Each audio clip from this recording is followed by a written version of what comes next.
Hello everybody and welcome to another video on Docker.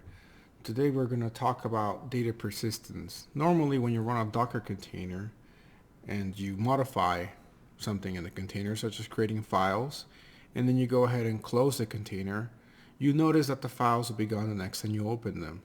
This is by nature how containers work. Every time you start them, they start the same way that they were when you first created them using your build file. So what if you want to keep data between them? One option you can do is you can just copy all data outside of the container before you close it, which can be very useful. However, what if the container crashes midway, or what if you don't want to have to manually keep copying files back and forth? Then you can use what's known as a volume. In a volume, you can maintain data that can be not only used in your container at the time, but it can be used between different containers, and it can be used even after you close a container to keep the data between different runs, which is ideally what you want, so you can save your data between different runs of your containers. And so here I'm going to show you an example of what we would consider the issue. And so here I have Docker installed, and I'm going to go ahead and run my OCR spell container. The -IT stands for interactive shell, and that's because I want to be able to run bash in here. And so now here I am in my container. As you can see, it launches me to my default folder. And if I go ahead and maneuver around that, I can see that I have a couple of directories. And so for now, we are going to just go ahead and create a directory here called test.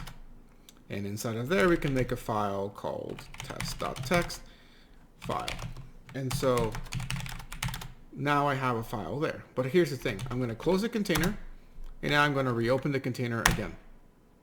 And as you can see, if we go back to where the OCR spell folder was, the test folder is gone, and therefore the test.txt file is gone. So there isn't our problem that we want to maintain some sort of consistency in our data, persistent data. So how do we do that? Well, there is what is known as a volume, and it's very simple to create a volume. You type in docker volume create and then a volume, so like my volume, and then you can go ahead and see what volumes you currently have in your computer by saying docker volume ls, and you can see there that my volume has been created. If I want to find out more information about my volume, I can say docker inspect my volume, and it gives me a little bit of information of where the volume is currently stored.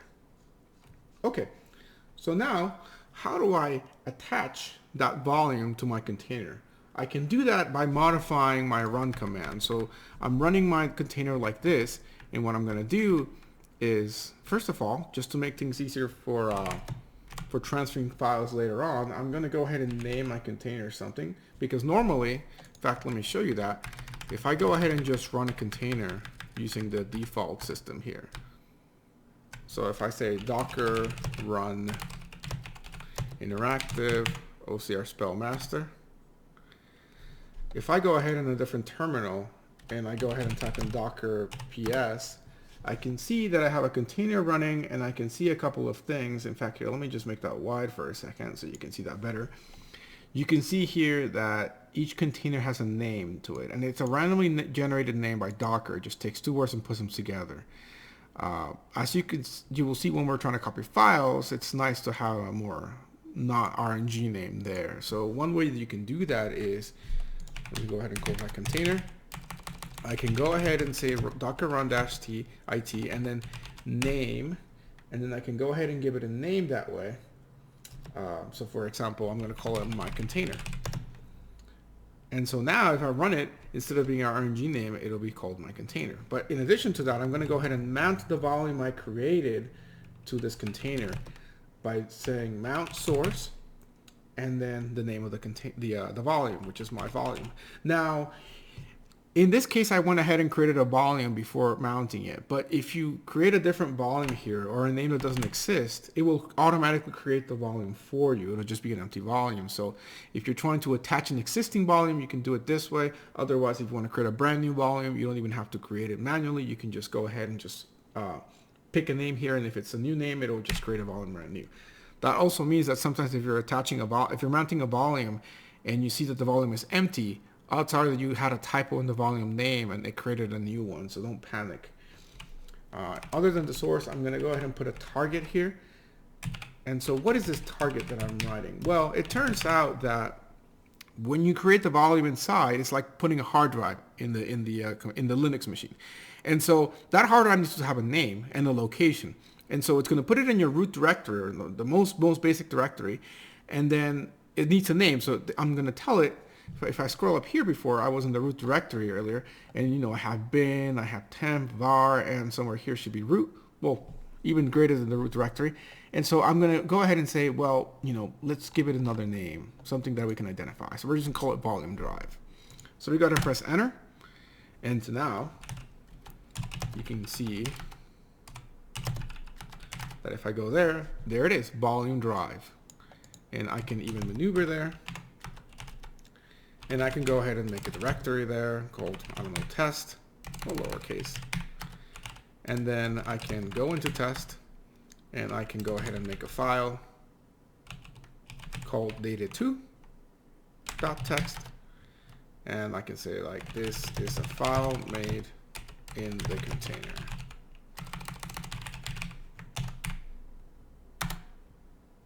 Oh, there we go. Okay.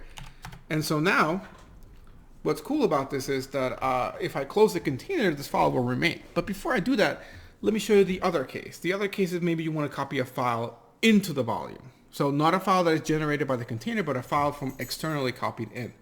So what I'll do there is I'm going to go ahead and open another terminal window, which I have here, that is located where the file that I want to copy is. So as you can see, I have a file called data1, and I'm going to copy it into the container. So how do I go ahead and do that? Well, sorry about that.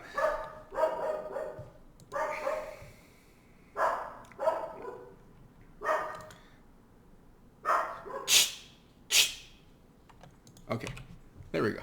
So apologies about that. So I'm going to go ahead and use the cp command in Docker. And the way that the cp command in Docker works is you take docker cp and you list the file that you want to copy. It works very similar to the, well, let me type in docker ps so I can show you that I have the container and it is called my container. And so I'm going to go ahead and type in docker cp, and then I'm going to type in the file name that I want. And then I'm going to list a container, so my container. And then in there, I'm going to say where I want to copy it to. So I could copy this anywhere in the container, but if I want it to remain after the container gets closed, then I'm going to want to copy it into the volume drive directory, which is where the volume's at. And then I can put a dot here, and it'll copy it under the same name, or I could put a specific name as well. Here's my dog. Get up here, dog. All right. And so in this case, I'm going to go ahead and just put a dot because I want to copy it under the same name. This works very similar to SCP if you're familiar with that. That's SCP like that. So I press enter, and if I go back here and I refresh that by saying, oh, I copied it into volume drive, that's why. There we go. There's test, or data1. I copied it into volume drive. If I wanted to copy it into volume drive test, I could have done it like this. And maybe we'll call it my data1. Then if you go here into test, you would see that there's my data1, and I can look at it. It says hello. Is that what it says? Let's see. It does say hello. So by the way, something useful to know if you want to transfer it back into your computer from Docker container, then let's modify it. So so let's say the program modifies this and changes it into hello world.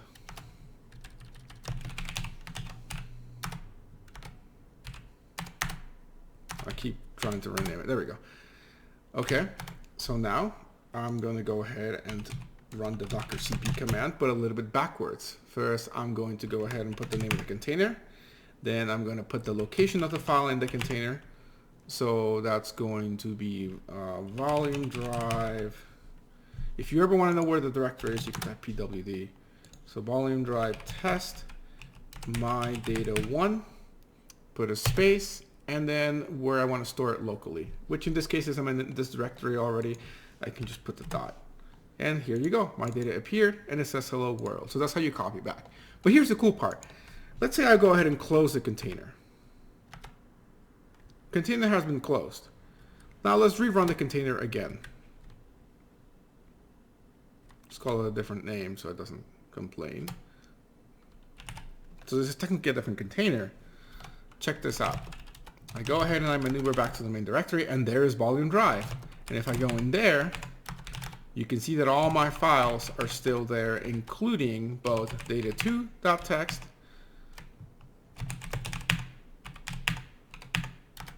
and my data. Well, cat. So there you go. Now I've shown you how to have that persistence between containers. And so what if I want to go ahead and delete the image that I created? So let's say I'm done using this volume, and not the image, the volume that I created, and I want to go ahead and quit it. Notice I had an error here. Let's talk about this little error that I had. So the problem was that the container name, even though it has been removed, can still appear. If I go ahead and say docker ps, you don't see it. But if I say docker psa, here you're seeing historically what I had in there. And so it actually runs into some issues when it sees volumes that are not there anymore. So if I want to clean everything out, I can do this. But this will go ahead and delete everything, including the volume. So be careful about that. But if you just want to clean everything out and start over, that's a good idea. Another way to delete a volume is you can do docker volume rm myvol, or in the name of the volume, I suppose. And that's how you do it.